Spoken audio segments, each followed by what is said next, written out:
Subscribe करिए mad over chemistry channel को और बेल आइकन दबाएं नई वीडियोस सबसे पहले देखने के लिए। Good morning students. हम लोग पढ़ रहे हैं यहाँ पर क्लास 9th का केमिस्ट्री का second chapter is matter around us pure. First video में इसकी अपलोड कर चुकी हूँ जिसमें हमने पढ़ा था what are matters. Two categories हमने मैटर्स की पढ़ी थी, प्योर एंड मिक्सचर, जिसमें elements, compounds, metals, non metals, metalloids सबको हमने डिटेल में समझ लिया था। और हमने वहां पर मिक्सचर भी स्टार्ट कर दिया था और दो हमने कैटेगरीज मिक्सचर की पढ़ी थी, होमोजेनस एंड हेट्रोजेनस। अब आज के जो लेक्चर है उसमें आप मिक्सचर्स को डिटेल में समझोगे। तो let's start. Mixture two categories, homogeneous and heterogeneous. जो मिक्सचर एक सा यूनिफॉर्म दिखता है हमको वो होता है होमोजेनस, और जिसमें हम डिफरेंशिएट कर सकते हैं सॉल्यूट एंड सॉल्वेंट में वो होते हैं हेट्रोजेनस। फर्दर होमोजेनस को हम रखते हैं, सॉल्यूशंस को रखते हैं होमोजेनस की कैटेगरी में, और हेट्रोजेनस में हम दो मिक्सचर्स पढ़ेंगे, कोलॉइड्स एंड सस्पेंशन। राइट। अब हम सॉल्यूशन से स्टार्ट करेंगे। सॉल्यूशंस को जो है बच्चों ट्रू सॉल्यूशन भी कहा जाता है। तो अगर किसी बुक में आप ट्रू सॉल्यूशन लिखा देखते हैं तो कंफ्यूज नहीं होइएगा, इसको सॉल्यूशन को ही ट्रू सॉल्यूशन कहा जाता है।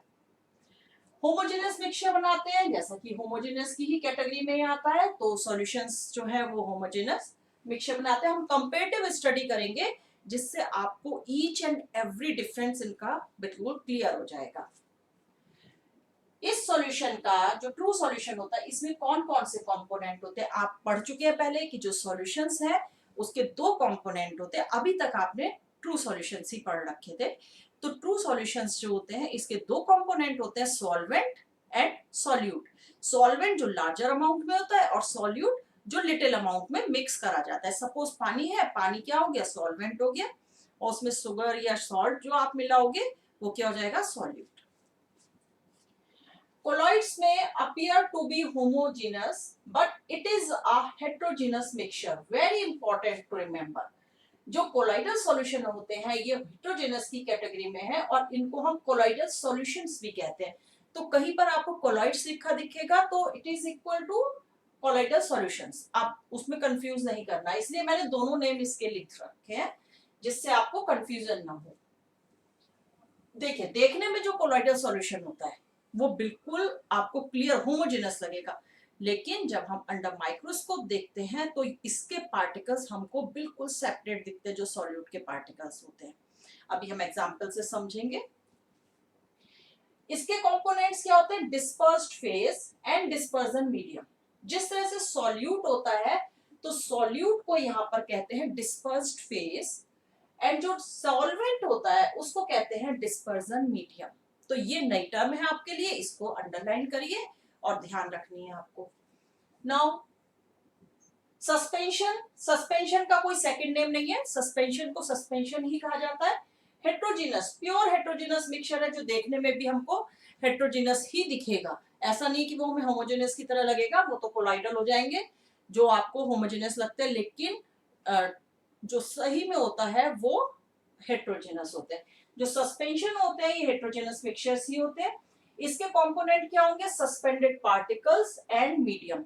मीडियम मतलब जो सॉल्वेंट हो गया वो, उसमें कोई भी सस्पेंडेड पार्टिकल्स मतलब कोई भी जो पार्टिकल्स गिरे हुए हैं, जैसे चौक है, चौक को आप पानी में डिसॉल्व करेंगे तो जो पानी है it is the medium, and जो चौक के पार्टिकल्स हैं वो आप देख सकते हो आराम से क्लियर होगा, या जो सैंड पार्टिकल्स हैं वो पानी में पड़े हैं तो वो सस्पेंडेड पार्टिकल्स हैं, उसमें पड़े हुए हैं, सस्पेंडेड मतलब पड़े हुए हैं। तो ये दो इसके कंपोनेंट्स हो जाते हैं, सस्पेंडेड पार्टिकल्स एंड मीडियम। तो ये तो हो गया इनका किस तरह से अपीयरेंस होती है या इनके जो कंपोनेंट्स होते हैं उनको हम क्या कहते हैं। अब पार्टिकल्स के बेसिस पर आप कैसे डिफरेंशिएट करोगे सॉल्यूशन, कोलॉइड्स एंड सस्पेंशन में। जो सॉल्यूशंस होते हैं, जो ट्रू सॉल्यूशंस होते हैं, इनका पार्टिकल साइज जो है सॉल्यूट का, क्योंकि हम पार्टिकल साइज सॉल्यूट का ही देखेंगे, यहाँ पर सॉल्यूट ही तो हम ऐड कर रहे हैं। अगर सपोज करो वाटर है और तीनों में हमने वाटर बेस ले रखा है तो कोई डिफरेंस नहीं है वाटर के पार्टिकल्स में, वो तो सब जगह सेम रहेगा। तो डिफरेंस कहाँ पर क्रिएट होगा? सॉल्यूट के पार्टिकल्स से। तो अगर solute particle less than 1 nanometer, बहुत छोटा पार्टिकल हो गया, हम नेकेड आई से तो देख ही नहीं सकते। 1 नैनोमीटर कितना हो गया? 10⁻⁻⁶, बहुत छोटा पार्टिकल हो गया। ये आप नेकेड आई से देख ही नहीं सकते, इतना छोटा होता है कि ये जो पार्टिकल्स हैं ये काफी छोटे होते हैं। आगे उसका क्या इफेक्ट होगा मैं नेक्स्ट उसमें बताऊंगी आपको। यहाँ पर अभी हम सिर्फ पहले पार्टिकल साइज की बात करेंगे इस डिफरेंस में। तो यहाँ जो कॉलॉइड्स होते हैं इनके पार्टिकल साइज की रेंज जो है वो 1 से लेकर के 100 नैनोमीटर, ये तो लेस देन 1 है, या तो 1 से बिल्कुल नीचे होगा, ठीक है। और जो कॉलॉइडल सॉल्यूशंस होंगे इनकी रेंज आ जाएगी 1 से लेकर 100 नैनोमीटर तक, और सस्पेंशंस की आ जाएगी मोर देन 100 नैनोमीटर, ठीक है। तो ये हो गया पार्टिकल साइज। पार्टिकल साइज से ही आप समझ सकते हो कि कितने फाइन पार्टिकल्स हैं, फिर थोड़े से बिग हुए, और यहाँ पे तो काफी अपीयर हमको हो रही है, नेकेड आई से हम लोग देख सकते हैं। अब बहुत इंपॉर्टेंट पॉइंट है, does not show Tyndall effect and Brownian movement. ये इफेक्ट्स क्या होते हैं? अभी इसके बाद जब हम डिफरेंस समझ लेंगे तो मैं आपको 1 बाय 1 करके ये जो न्यू टर्म्स आप पढ़ रहे हो वो भी एक्सप्लेन करूंगी। तो सॉल्यूशंस जो है ये Tyndall effect and Brownian movement show नहीं करते हैं। कोलॉइड्स जो है ये टिंडल इफेक्ट कई बार होता है कि नहीं शो करते, क्यों? क्योंकि जो इनका पार्टिकल साइज, जब ये शुरू में बहुत छोटे पार्टिकल साइज, हमने एक रेंज लिया और काफी लंबी रेंज ली है 1 to 100 नैनोमीटर की लिए, तो जब ये बहुत छोटे पार्टिकल्स होते हैं इस लोअर रेंज में जा रहे होते हैं तब वो कई बार टिंडल इफेक्ट शो नहीं करते, लेकिन ब्राउनियन मूवमेंट शो करते हैं। तो जैसे जैसे पार्टिकल साइज बड़ा होता जाता है वो टिंडल इफेक्ट भी शो करने लगते हैं, ठीक है। इसीलिए यहाँ पर रेंज को जरूर ध्यान में हमें रखना है। सस्पेंशंस जो है ये तो आराम से टिंडल इफेक्ट भी शो करेंगे एंड ब्राउनियन मूवमेंट भी शो करेंगे। नेक्स्ट पॉइंट हम देख लेते हैं, particles can not be separated bye filtration. Filtration, अगर आपने पानी शुगर सॉल्यूशन बनाया है, आप उसको सीव से फिल्टर आउट करो तो क्या शुगर पार्टिकल्स ऊपर रहेंगे? बिल्कुल भी नहीं, वो तो पानी के संग ही बाहर आ जाएंगे गिलास में अगर आप कर रहे हो उसको। तो इसका मतलब क्या होता है? सिंपल फिल्ट्रेशन मेथड से हम ट्रू सॉल्यूशंस को सेपरेट नहीं कर सकते, क्योंकि जो सॉल्यूट के पार्टिकल्स हैं वो बहुत टाइनी होते हैं, उनका साइज इतना छोटा होता है कि हम उसको फिल्टर नहीं कर पाते। इवन फिल्टर पेपर से भी हम नहीं कर पाते। फिल्टर पेपर होता है जो पोरस सा पेपर होता है, जैसे आपने टिश्यू पेपर देखा है तो उसको थोड़ा सा थिक बनाया जाता है, तो वो फिल्टर पेपर। आप जो टिश्यू पेपर में जो पोर्स आपको दिखाई देते हैं उससे भी फाइन पोर्स होते हैं फिल्टर पेपर में। तो आप सोच सकते हैं कि उससे भी अगर ये पार्टिकल्स, सॉल्यूट पार्टिकल्स को अगर हम सेपरेट नहीं कर पा रहे हैं तो कितना ही टाइनी साइज इसका होगा। It can be separated bye ultrafiltration. तो अल्ट्राफिल्ट्रेशन क्या होता है? अल्ट्राफिल्ट्रेशन होता है जब एक मेम्ब्रेन के थ्रू एक उसका पोर साइज ऐसा होता है कि उससे जो साइज होगा वो 1 to 100 नैनोमीटर के जो पार्टिकल्स हैं वो उससे फिल्टर आउट हो सके। तो काफी छोटे छोटे पोर्स होते हैं, लेकिन हाँ जो फिल्टर पेपर यूज करते हैं उससे माइक्रो बड़े होते हैं। Can be separated bye filter paper. ये इजीली सस्पेंशन जो है वो फिल्टर पेपर से सेपरेट करा जा सकता है। Particles it is transparent. आपको पता है कि जो ट्रू सॉल्यूशंस हैं वो ट्रांसपेरेंट होंगे, जो कोलॉइडल सॉल्यूशंस हैं ये ट्रांसपेरेंट भी हो सकते हैं। रेंज ध्यान रखना है, जब इनका रेंज बहुत लोअर साइड में होगा तब ये ट्रांसपेरेंट होंगे, जैसे जैसे साइज बढ़ता जाएगा ये ट्रांसल्यूसेंट दिखने लगेंगे। ट्रांसल्यूसेंट जैसे बटर पेपर होता है, क्लियरली आप आर पार नहीं देख सकते हो। सस्पेंशन में मे बी ट्रांसल्यूसेंट और ओपेक। ट्रांसल्यूसेंट क्यों? क्योंकि जब ये लोअर रेंज में होगा, इस रेंज की साइड जा रहा होगा तब ये ट्रांसल्यूसेंट होगा, अदरवाइज ये ओपेक होगा। जब मोर देन 100 काफी आगे चला जाएगा 100 की रेंज से तब वो ओपेक होगा। ओपेक मतलब जिसके आर पार हम नहीं देख सकते हैं। सॉल्यूशन में particles do not settle down. Particles जो है सॉल्यूशन में, आप शुगर सॉल्यूशन को आप चाहे 1 साल तक रख दो, कभी भी जो शुगर है वो नीचे सेटल डाउन नहीं होगी if it is a true solution, ठीक है। कभी भी सेटल डाउन नहीं हो सकते इसके पार्टिकल्स।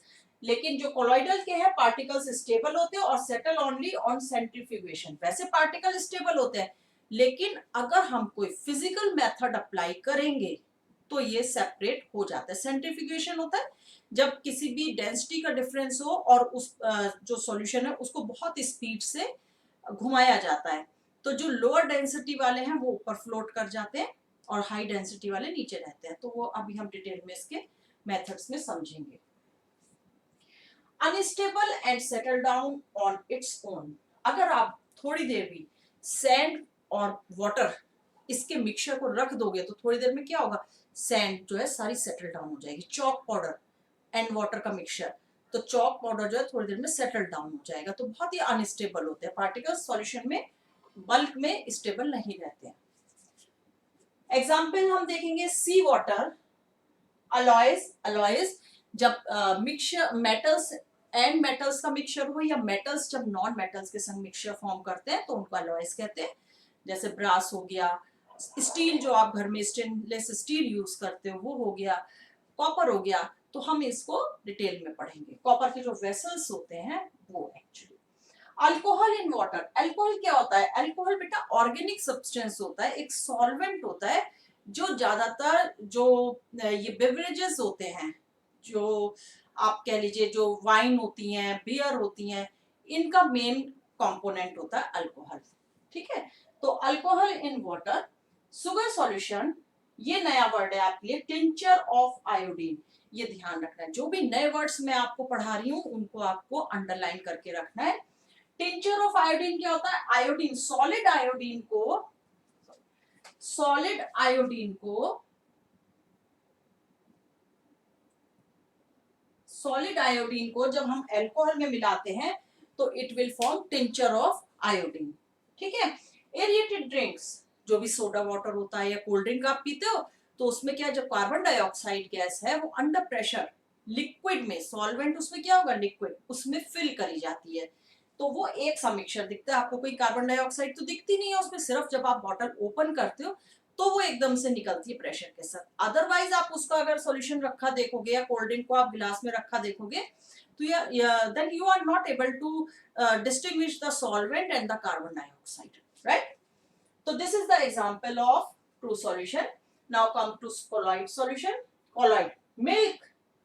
देखने में मिल्क आपको बिल्कुल क्लियर एक सा मिक्सचर लगता है, लेकिन मिल्क में जो फैट पार्टिकल्स होते हैं वो बिल्कुल डिफरेंट होते हैं। वो हम सेंट्रीफ्यूगेशन मेथड से मैं आपको समझाऊंगी कि कैसे इसको, बटर कैसे निकलता है, क्रीम कैसे बनती है, तो वो हम सेंट्रीफ्यूगेशन से करेंगे।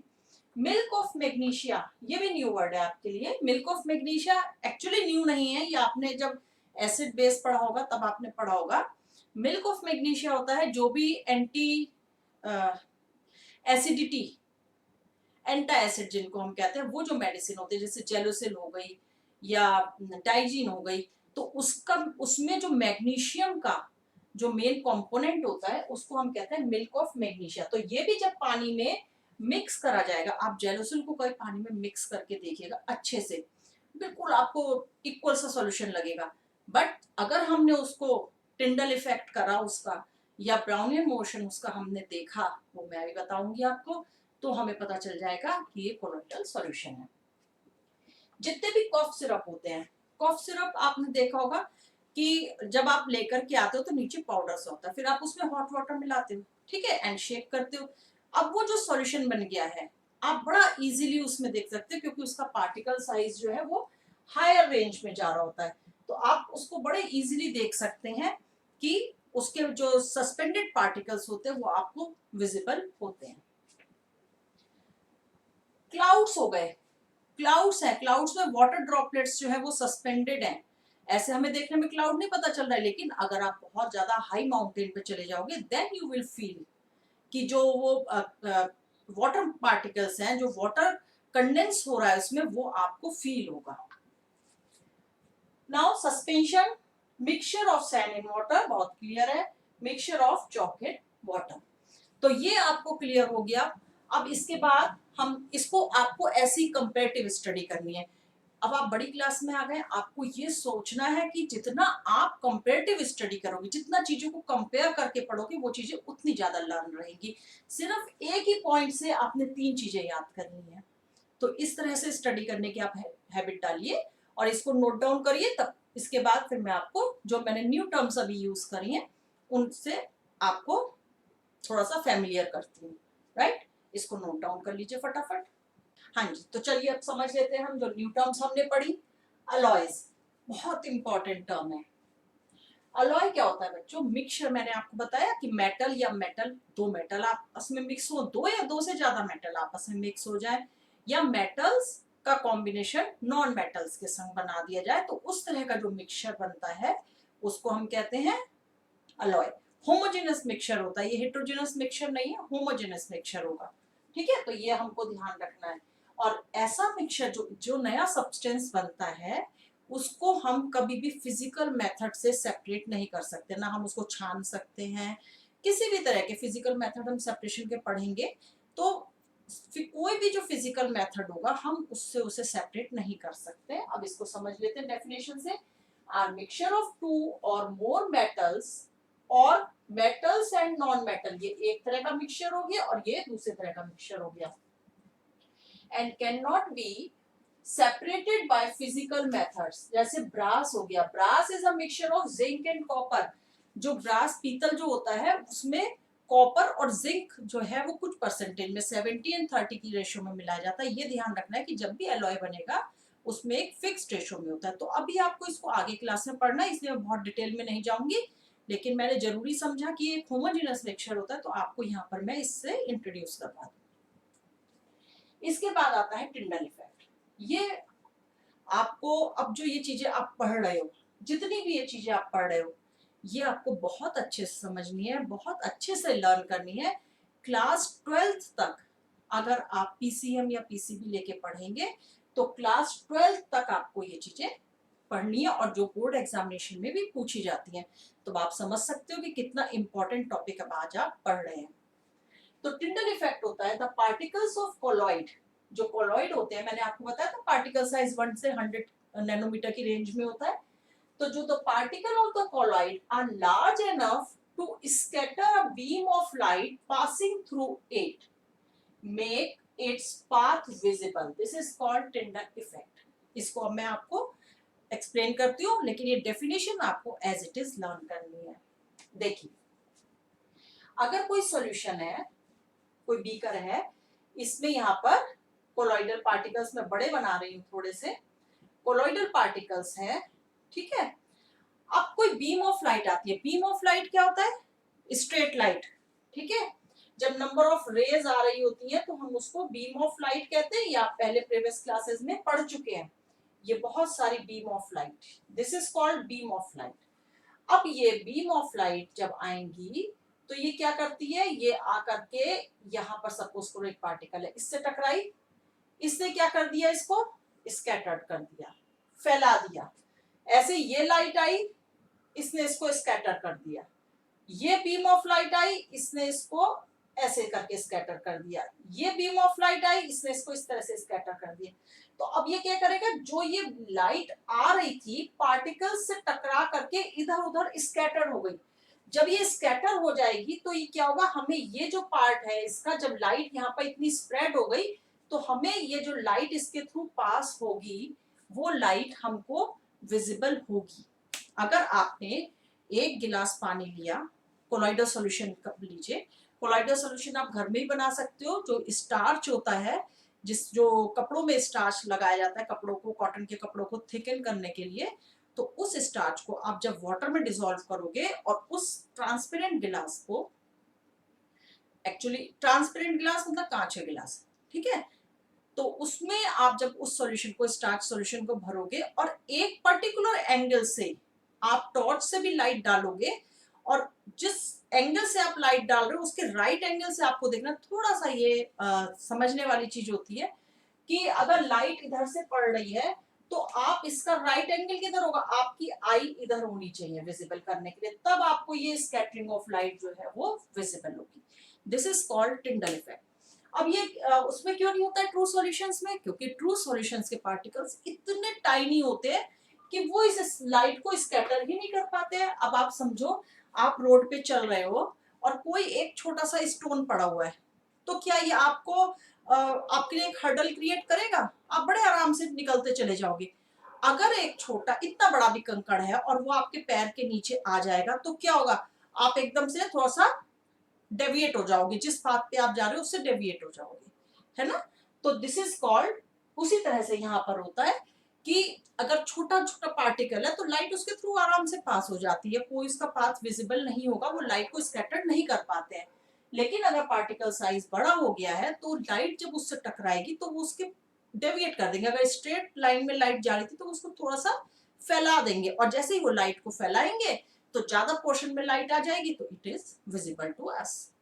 Next is Brownian movement. Brownian movement क्या होता है, the colloidal particles move at random in a zigzag motion.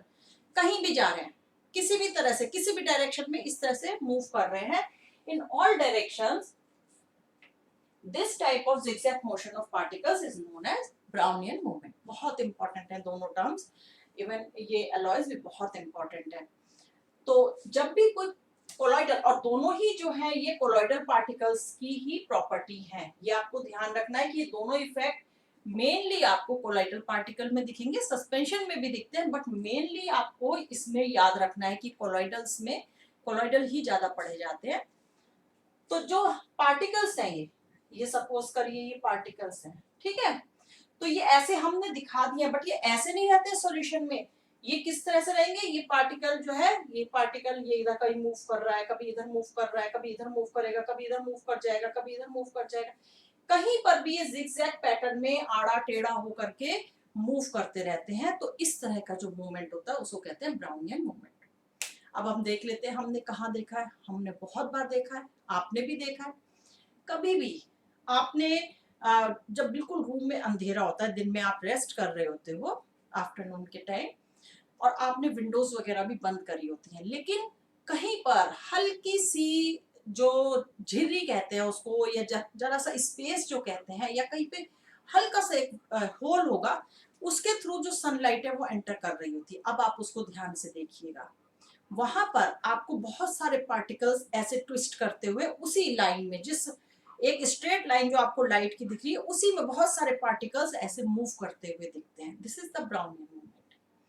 ऐसे ही अगर आपने देखा कि अगर आपके घर के आसपास बहुत सारे ट्रीज हों और कैनोपी बन रहा हो, कैनोपी अब मुझे जरूरत नहीं है एक्सप्लेन करने की, आपको सबको पता होना चाहिए कैनोपी क्या होता है।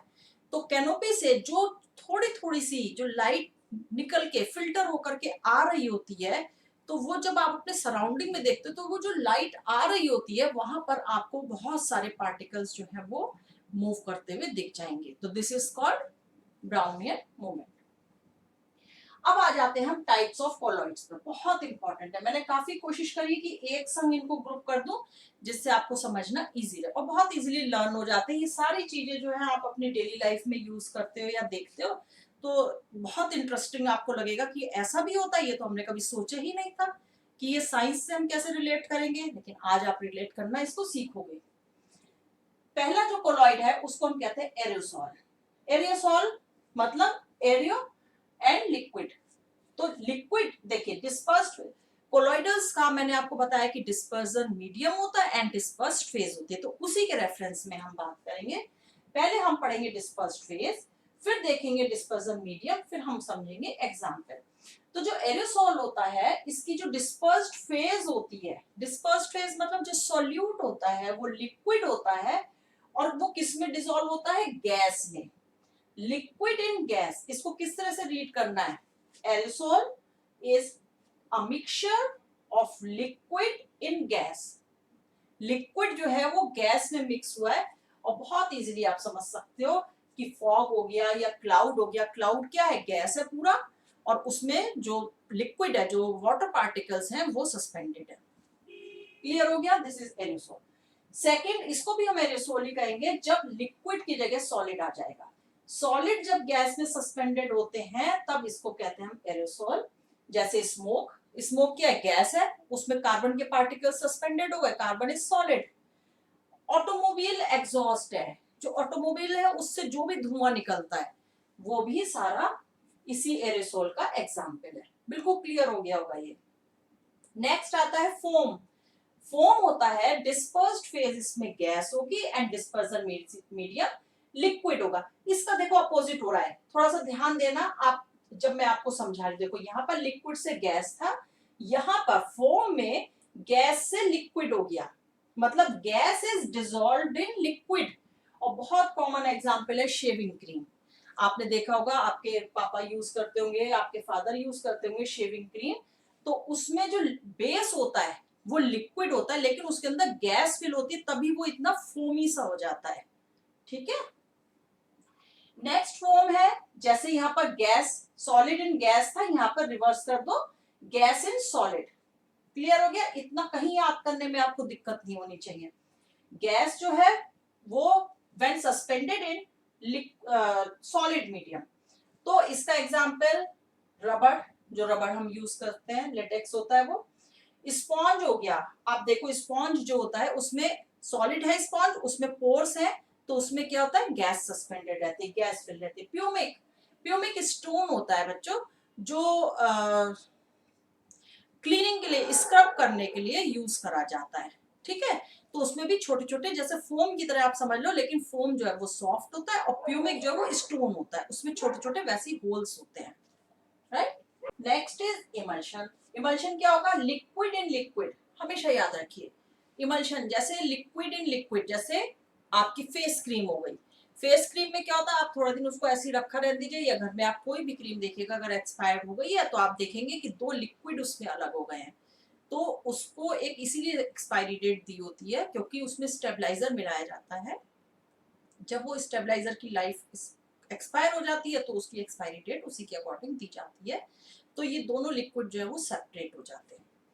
तो emulsion is a mixture of liquid in liquid, मतलब जो डिस्पर्स्ड फेज है वो भी लिक्विड है और डिस्पर्जन मीडियम भी लिक्विड है। मिल्क हो गया, मिल्क में liquid in liquid. And face cream, milk में आप देखते हो कि बिल्कुल आपको होमोजेनियस मिक्सचर लगता है, बट मैंने आपको बताया था कोलोइडल सॉल्यूशन होता है। तो उसमें वो एक इमल्शन का एग्जाम्पल है, क्योंकि जितनी भी चीजें होती हैं वो सब लिक्विड फॉर्म में होती हैं। ठीक है। इसके बाद आता है gel. Gel, liquid in solid. आपने जेली वगैरह बहुत खाते होंगे आप लोग, बच्चे बहुत पसंद करते हैं। जेली हो गया, चीज हो गया, बटर हो गया, ये सब किसके एग्जाम्पल है, लिक्विड इन सॉलिड के। मतलब इसमें जो डिस्पर्स्ड फेज होती है वो लिक्विड होती है, डिस्पर्जन मीडियम सॉलिड होता है। सॉल्ट को हम उल्टा कर देंगे, सॉलिड इन लिक्विड, यहाँ पर लिक्विड इन सॉलिड था, यहाँ पर सॉलिड इन लिक्विड कर देंगे। इसका एग्जाम्पल मिल्क ऑफ मैग्नीशियम मैं आपको समझा चुकी हूँ। मड, आप समझते हो, कीचड़ जो होती है वो सॉलिड पार्टिकल्स जो है वो लिक्विड में सस्पेंडेड रहते हैं। तो बहुत इजी वे में अब तक आपका चल रहा है, बिल्कुल सीक्वेंस बना दी है मैंने इसकी। इसके बाद लास्ट आता है सॉलिड सॉल्ट, मतलब सॉलिड इन सॉलिड। सॉलिड जो है वो सॉलिड में मिक्स होता है। जो फ्रॉस्टेड ग्लास होता है या मिल्की ग्लास जो होता है, उस कैसे हो जाता है, क्योंकि जो ग्लास है वो तो सॉलिड है, जब उसके ऊपर और डस्ट पार्टिकल्स एकोमोडेट हो जाते हैं तो वो क्या है, वो आपने देखा होगा जो पुराना कांच होता होगा, पुराना ग्लास जो होता होगा वो व्हाइट सा हो जाता है, कुछ ट्रांसल्यूसेंट हो जाता है।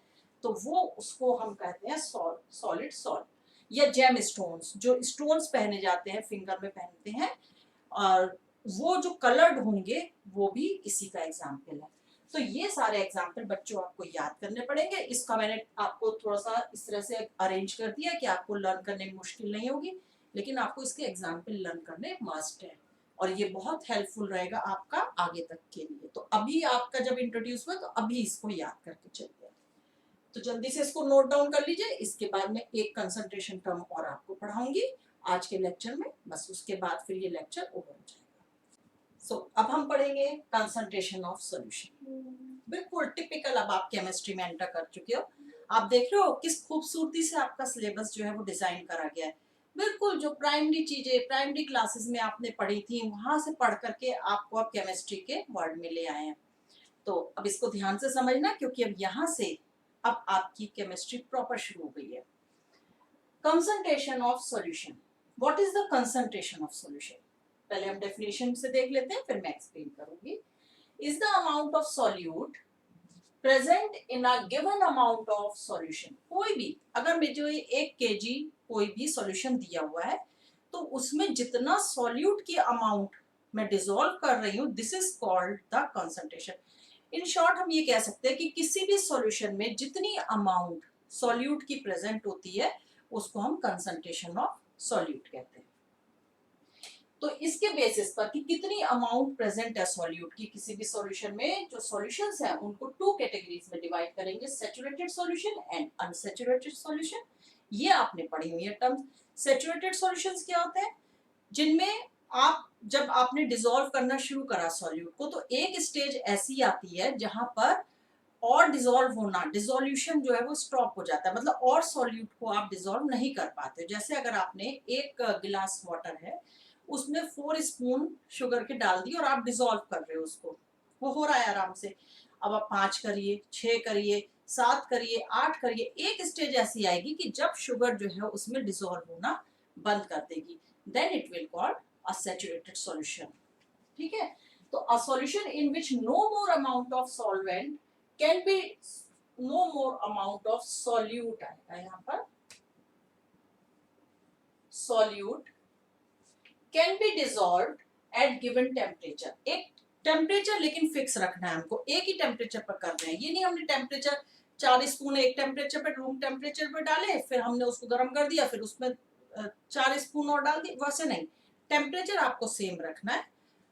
अब कैसे आप डिसोल्यूशन बढ़ा सकते हो, कैसे इसकी जो सुपर सैचुरेटेड सॉल्यूशंस होते हैं वो कैसे बनते हैं, जरूरत नहीं है, बट हम यहाँ पर फिर भी उसको डिस्कस कर लेते हैं। देखो, अगर सॉल्युबिलिटी कैसे बढ़ाओगे, सॉल्युबिलिटी बढ़ाने के लिए या तो जो आप सॉल्यूट है उसको आप पाउडर फॉर्म में ले लो, या आप उसको स्पून से स्टर करो। 2 कंडीशन हो गई। थर्ड कंडीशन हो गई कि अगर आप सॉल्यूशन का टेम्परेचर राइज कर देते हो, बढ़ा देते हो, गर्म कर देते हो सॉल्यूशन को, और फिर आप सॉल्यूट मिक्स करते हो, तो आप और सॉल्यूट जो है मिक्स कर पाओगे। तो ये होती है सुपर सैचुरेटेड सॉल्यूशन बनाने की मेथड। लेकिन यहाँ पर हमने जो बात करी है वो हमने करी है एट गिवन टेम्परेचर, मतलब टेम्परेचर में हम कोई चेंज नहीं कर रहे हैं, और उस समय जब हम सॉल्यूट को मिक्स कर रहे हैं तो एक स्टेज पर आकर के जब सॉल्यूट जो है मिक्स होना बंद कर देता है, then it is called saturated solution. और अनसैचुरेटेड सॉल्यूशन क्या होता है? जितना, जब तक वो सैचुरेटेड नहीं बना है, जब तक वो सॉल्यूट डिसॉल्व होता जा रहा है, तो वो अनसैचुरेटेड सॉल्यूशन हो गया। if the amount of solute contained in a solution is less than the saturated level, मतलब अभी हम उसमें और ज्यादा डिसॉल्व कर सकते हैं, अभी वो सैचुरेशन के लेवल पर नहीं पहुंचा है, then it is called unsaturated solution. तो ये तो हो गई दोनों कि कितना अमाउंट सॉल्यूट का प्रेजेंट है, उसके बेसिस पर सॉल्यूशन की 2 टाइप्स। अब हम निकालेंगे कैसे? सपोज अब आपने घर में शुगर सॉल्यूशन बनाया है, तो आपको पता है कि आपने 4 स्पून डाले हैं कि 6 स्पून डाले हैं, 10 स्पून डाले। लेकिन अगर मेरे पास कोई सॉल्यूशन गिवन है, तो how will I find out the कितना अमाउंट जो है वो सॉल्यूट का उसमें डिसॉल्व है? तो उसको हम फॉर्मूले से निकालते हैं, उसके फॉर्मूले होते हैं, कैलकुलेशंस के थ्रू निकाला जाता है। तो expressing the concentration of a solution, 2 method अब आप पढ़ोगे, बहुत सारे इसके मेथड होते हैं जो आप जब सीनियर क्लास में जाओगे वहां पर पढ़ोगे। अभी आपको सिर्फ 2 ही मेथड इसमें पढ़ने हैं। Mass by mass percentage of a solution is equal to mass of solute divided by mass of solution into 100। तो एक फॉर्मूला तो ये हो गया जो आपको लर्न करना है। इसको मैं ऐसे ब्रैकेट में स्क्वायर में डाल दे रही हूँ, जिससे आप इसको नोट डाउन करेंगे ध्यान से। सेकंड होता है mass by volume percentage of a solution. यहाँ पर मास और वॉल्यूम दे रखा है, मास सॉल्यूट का, और जो परसेंटेज जो वॉल्यूम है वो दे रखा है सॉल्यूशन का। तो इसको भी मैंने बॉक्स में डाल दिया, थोड़ा सा अनटाइडी सा हो रहा है, लेकिन उसको इग्नोर करिएगा। इनटू 100, क्योंकि परसेंटेज निकाल रहे हैं तो 100। ये फॉर्मूले आपको एज इट इज लर्न करने हैं। अब इसका कैसे एप्लीकेशन है, मैं आपको 2 न्यूमेरिकल करवाऊंगी, 2 क्वेश्चंस करवाऊंगी, सिंपल है। किस तरह से वेरिएशन इसमें आ सकता है वो भी हम देखेंगे। Question is a solution contains 50 gram of common salt. तो कॉमन सॉल्ट यहाँ पर क्या हो गया? सॉल्यूट हो गया, और इसकी कितनी अमाउंट दे रखी, कितना मास दे रखा है? 50 ग्राम। इन 450 ग्राम ऑफ वाटर, वाटर क्या है यहाँ पर? सॉल्वेंट है। तो यहाँ पर हमको सॉल्वेंट की अमाउंट गिवन है, सॉल्वेंट का मास गिवन है 450 gram. Calculate the concentration of the solution. और पूछ क्या रहे हैं? सॉल्यूशन की। देखो कितना डिफरेंट है, आपको सॉल्यूट का मास गिवन है, आपको सॉल्वेंट का मास गिवन है, एंड आपसे सॉल्यूशन की कंसंट्रेशन पूछ रहे हैं। ये ध्यान देना है आपको। इसी तरह के क्वेश्चंस जो है वो कंफ्यूज करते हैं, तो यहीं पर इनको समझ के चलिए।